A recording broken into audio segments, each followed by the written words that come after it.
Brynhildr into Darkness. Now this one is rather special for me, given the fact that the manga is based on was made by the same author that also created the masterpiece known as Elfen Lied. Easily my top 10 anime of all time. Elfen Lied, that is. Because Brynhildr into Darkness is a far cry from its predecessor. Not to say I dislike the show, but when it comes to the overall story, its shock value and character development, it simply pales in comparison. Not to say the author didn't at least try to improve or build upon certain aspects from his previous work. When it comes to the male character, for example, Brynhildr into Darkness slightly has the upper hand. The competition wasn't very tough though. Considering this show was created as a harem, it makes sense for the protagonist to be a more active and relatable character. Not to say Ryota Murakami even come close to the power level the girls are able to display, but he proves himself useful on many occasions, mainly through his courage and willpower. Otherwise, he's the classic harem MC stereotype, average in looks, and socially awkward around his female classmates. I'm not cold with girls, I'm just not any good around them. As usual, Ryota spends his days alone and disregards his social life in favor of observing the stars. He's the only member of the astronomy club, and sadly this particular astronomy is not as contemporary as the one presented in Keijo. It's not enough to train your bodacious behind. If you want to excel at Keijo, you have to understand the science behind it. A science called astronomy. If only he knew how much more there is to observe with that very subject. Ever since a young age, the main character had a passion for the stars. It all started with him befriending a rather weird girl by the name of Kuroneko. She claims that aliens exist, and that she has even seen one alive. But before Kuroneko could show Ryota some proof, she died in an accident that involved both of them. I grabbed her hand, and she went with me all the way down. The main character survived, and to honor her memory, he kept on observing the stars all alone for the next 10 years, until something unbelievable happened. One day at his local high school, a new transfer student is announced. Little did he know that the girl in question is his lost childhood friend Kuroneko, or is she? She seems to have no memory of him, which results in a funny exchange of dialogue. Look! All you have to do is show me your armpit, alright? Whatever you're into. You're a sicko. Yet again, we are using the amnesia plot device to stretch a simple romance. You see, Kuroneko had a birthmark on her armpits, and whenever the protagonist gets to see them and identify her as his childhood friend, his memory gets erased. How convenient. It's Kuroneko's birthmark. They're not in the same place anymore. It is you. Oh yeah, forgot to mention, Kuroneko also loses her memory whenever she uses her powers. Well, at least she has a nice body and a beautiful voice. You have nothing left to dread, cause the warrior cat is here, yeah! Now the author went back to his sci-fi horror elements when he made this title, and this adaptation has plenty of gory scenes and even some nudity in the later episodes. The moment I saw boobies, I knew this anime would be an instant classic. But before I can touch my favorite subject, let me at least address the story.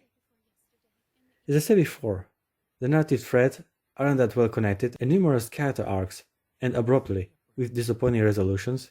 I'll give you an idea of what the show is all about. The main character reunites with his former childhood friend, who introduces him to a reality of supernatural abilities and immediate danger. Ryota is determined to not lose Kuroneko again, and she makes him acquainted to other girls with unique abilities. All these girls with supernatural powers are called witches, and they are the result of experiments conducted in a secret lab by scientists that try to understand life. Yeah, naked girls mistreated by scientists that can rip a person apart with their mind. This has Elfen Lied written all over it. Anyway, the gig is that these females cannot survive unless they ingest a certain pill every 24 hours, otherwise they bleed out and die. They also have a weird looking device on their neck, which can dissolve their bodies upon pressing one of the buttons. Sounds fun, huh? Well, here's my first issue with the anime. There's a constant change of tone in every episode. On one hand, the show tries to be edgy with gore and violence, showing the brutality of being hunted by an evil corporation while fighting for survival every single day. But on the other hand, Brindy in the Darkness is a teen high school drama with some comedy and supernatural elements. So, did you and Neko's boobies have a good time? What is your problem? It feels like two different stories, chopped and piled up together. It's just such a strong contrast between scenes. We get to see someone die painfully in a laboratory, and right afterwards, we get some fun teen comedy interactions between our main character and his harem. You little shit! That is not the way you talk to a girl after you've had your face between her legs! This concept might have worked better if the show focused more on one aspect and only have elements from the other. I love the fun interactions and the chemistry the protagonist shares with his companions. If it were up to me, I would have made the anime less about the action and more about the characters. Heaven Lost Property also had elements of mystery and danger. It also tackled heavy subjects like slavery and human emotions. But the show works so well because it only used them to further the story and fulfill certain character arcs. Same could have been done here as well, or go the other way around and present a more dramatic and violent story, like the one from Elfen Lied. It feels like wasted potential, as the story struggles to stay cohesive till the end. While the story didn't exactly won me over, the females certainly did. We're dealing with some pretty strong and beautiful waifus here. Let's start with Kuroneko. I guess she's the main love interest, as the protagonist often recalls her from his memories. It was a lot of fun at the beginning to have a clueless, fish out of water character interact with the socially awkward main character. 8 times 8. 88?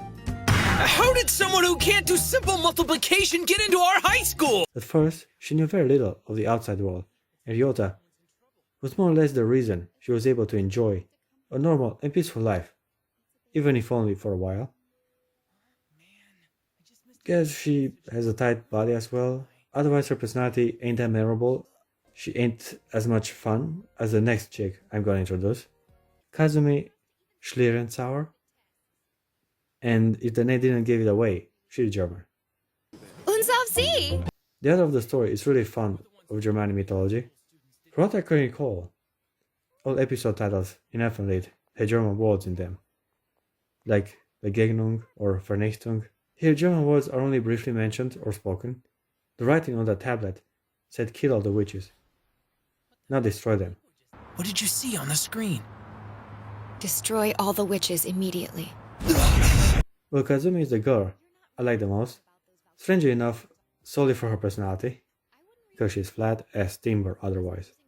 Tell me, what do you think of me in a bikini? That you're flat as a surfboard? I'm usually more superficial than this, but the way she's so forward while she flirts completely captivated my attention. She's nasty and likes to tease the main character a lot. What are you staring at Kana for? You want to watch her pee or something, you dirty little pervert? What?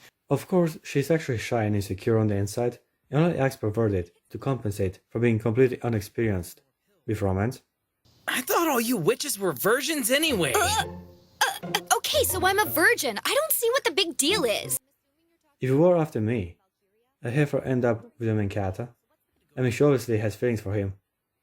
On many occasions, Kazumi gets visibly jealous of Kuroneko getting all the attention from Ryota and dislikes their childhood connection. It has more to do with the issue of Murakami's childhood friend. It's just the fact that the two of us apparently look alike. But that's it. What can I say? Girls with pink hair that like to flirt are one of my many fetishes. No problem. Also gotta mention Kana Tachibana. She was introduced in the second episode. Before moving in the observatory, Neko and Kana used to live together in an abandoned village next to a dam. Kana is incapable of moving or even talking, therefore completely dependent on her friends. Her special ability is to have premonition about the future. That can change if people take action at the proper moment. Kana is more of a background character, and sadly she does not show too much skin and has a moody attitude. This is going to be the worst night ever. Hush. In strong contrast to her would be Katori Takatori, but this time a lot more active, with huge bouncing boobs. She's clumsy and insecure. I love my anime stereotypes. Katori is fun and all, but the show tries to make her be at the center of all things, which didn't really work, in my opinion. I mean, the ending of Brynhildr in the darkness was servable, but definitely not part of the better aspects of the show. Where the anime shines is with its interesting characters and the fun thematic interactions between them. You turned on yet? Are you really asking me to point out how Flash... Look, jackass. I give Brynhildr Into Darkness a 7.5 out of 10.